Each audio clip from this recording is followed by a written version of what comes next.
Hello, everyone, and welcome back to another episode of CantoSense, where we are embracing Chinese culture for Christian living. In the Chinese culture, the concept of fate or destiny are enormous values, and they have implications in all aspects of life. You might see Chinese people who are spending tons of money on feng shui. They might regularly go to the temple. They might have superstitions. But when cultural Chinese people become Christians, how is this processed? This is an especially key topic for those who have come from perhaps a more Buddhist Taoist background like myself, because a lot of cultural Chinese Christians, they seem to have confused the will of God with the Chinese idea of fate. It's a very fatalistic belief that everything is set out in a certain way for your life. Your luck and your fortune are predetermined. In some ways, it's very similar to the Buddhist idea of karma. However, it is also sometimes believed that you can predict your fate and even change it. And this is in a way ironic and a paradox. On one hand, it's predetermined. On the other hand, you can change it. I remember a relative who every year would spend a month living in the temple, and she would be a vegetarian for a full month as part of appeasing the gods so that the gods would change the fortune or the fate of her family members. Then again, you hear a lot of Christians saying the same thing as well, as if the will of the Christian God is predetermined for us. And if we fall out of line, and then, our lives will not turn out the way God would have wanted. When we think about fate and destiny and future and all these things, at a very, very macro level, it almost seems like it's the same thing. Whether you're Christian, whether you're, Taoist or Buddhist, if we look closely, those nuances that are different are so important because they then influence the way we live, the way we perceive God, the way, it affects everything. It's so important that we understand what those seemingly insignificant differences are as they impact our Christian walk.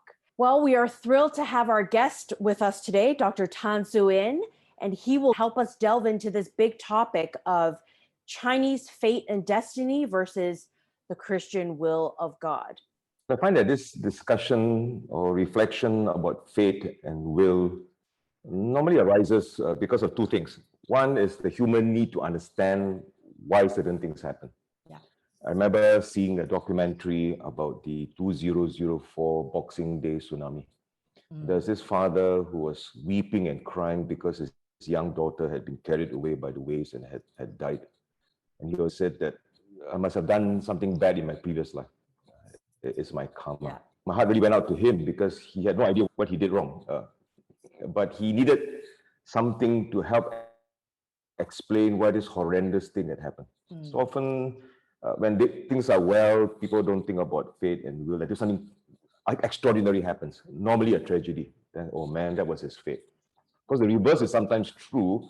When someone who is not expected to do well suddenly does very well, say, well, that's his fate, something like that. So that's one human desire to understand, especially when something extraordinary happens. The other human desire is to control life.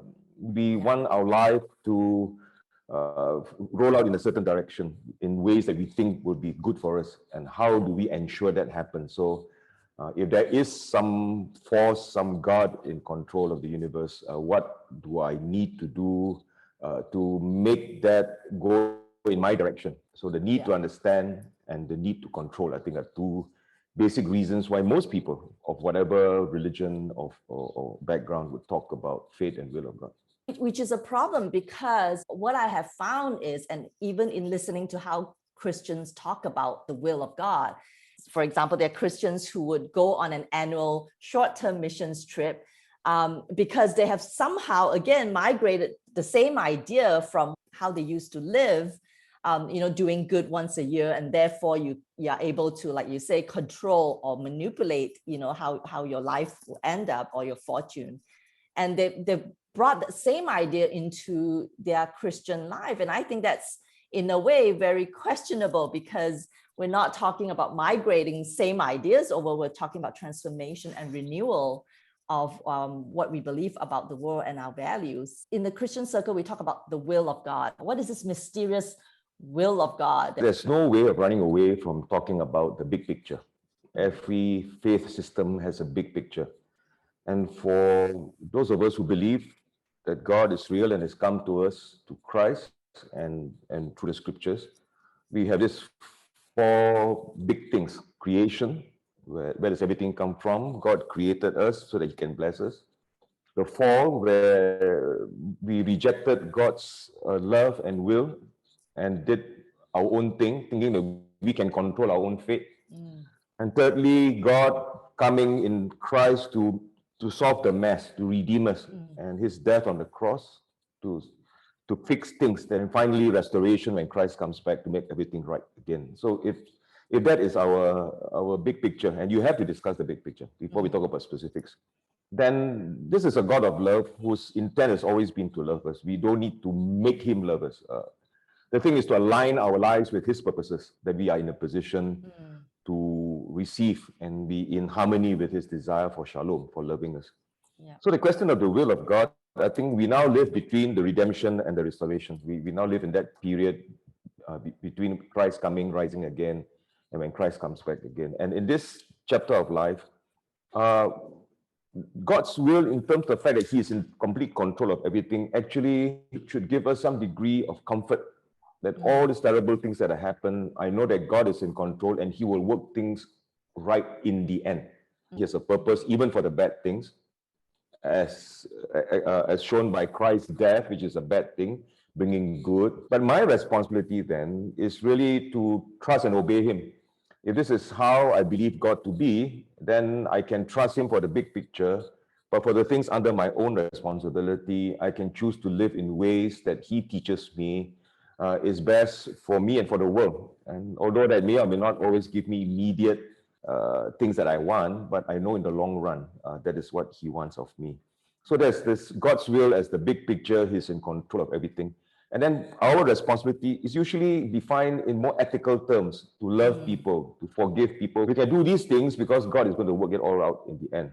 What do I choose with my life? Should I become a marketing person? Should I become a pastor or whatever? A dentist like you. Others one make this kind of decisions. That I think there's a place for that. God has an adventure for each of us, but really the big picture is God's sovereign will, God's ethical will. Then this individual will is part of an adventure that we discover for ourselves. The sense of trust, of security, but that God is in control, and so I have the freedom to live the adventure of life. I really love what you said about how it is supposed to be liberating. Sometimes as Christians, when we make especially very specific and personal decisions about life, we believe that we must only choose a certain way. What does God want me to do? If I end up doing something that is not what he has will for me to do, then I will not do well. I will offend God. And I'm sure young people have come up to you and say, Uncle Soo-Inn, what is God's will for my life? How do I hit the bullseye, basically? Exactly. Because there's only one answer. Yeah. And one big difference between, I think, the Christian approach to life and God and to others is that it is relational and not manipulative. It's not that I know the right magic spell, make certain things happen. It's relational where I grow in trust of my Abba Father. So that's a big difference. Knowing God's will is not some tight rope that you're walking on and there's no net. Rather, I see life as a broad road where I'm walking with Abba holding my hand. And indeed, I may fumble and make the wrong decisions. Then I fall, but the promise in Psalm 37, he will not allow you to fall to a degree that you will destroy yourself. He will pull you up again. I can visualize him dusting you off and say, what did you learn? Yeah. And hey, let's do it better next time. So I see the will of God is in this kind of dynamic relational sense. Of course, it's my responsibility to grow in my understanding of God and his purposes. But I also live with the security of his unconditional love. So I live life with this kind of confidence and security. I think that makes all the difference. So with Chinese people, it's actually a bullseye they're trying to hit, but when they're trying to change it, there's not a lot of wiggle room. So compared to this, I think is where Christians will look at the impact of prayer. So when we are told to pray to God and give him our anxieties and give him our requests and tell him our problems, okay, but most Chinese people will say, but then how much influence do you really have? How much flexibility is there within this? If it's a broad road, but can I change God's mind? Do I have that power? How would we answer that in comparison? This mystery in prayer, where there is this dynamic interaction between the one who prays and God. And God, who is big and almighty and outside of time, can incorporate whatever it is you pray. We are invited to pray, actually, and to ask God for our needs. So surely our prayers mean something. But it is something that is also in the dynamic encounter with God's own perfect knowledge. And how this all pans out in the end, well, I have to trust that God knows what He's doing. I'm not to be passive, do nothing, or I think I can control God. These are the two extremes. But I am to pray, but trust that God will know how to incorporate my prayers into His perfect will. So those who want to really control life, this may not be satisfactory. But those who want to grow, to trust Abba Father, He knows what He's doing, He's guiding me in my development, then that's fine. That's the thing. Christianity is growing to be a certain kind of person. It's not just getting what you want. It doesn't help that Chinese people are naturally very pragmatic. So the first question that they ask is, what should I do? I don't think it's just a Chinese thing. I think it's a human thing.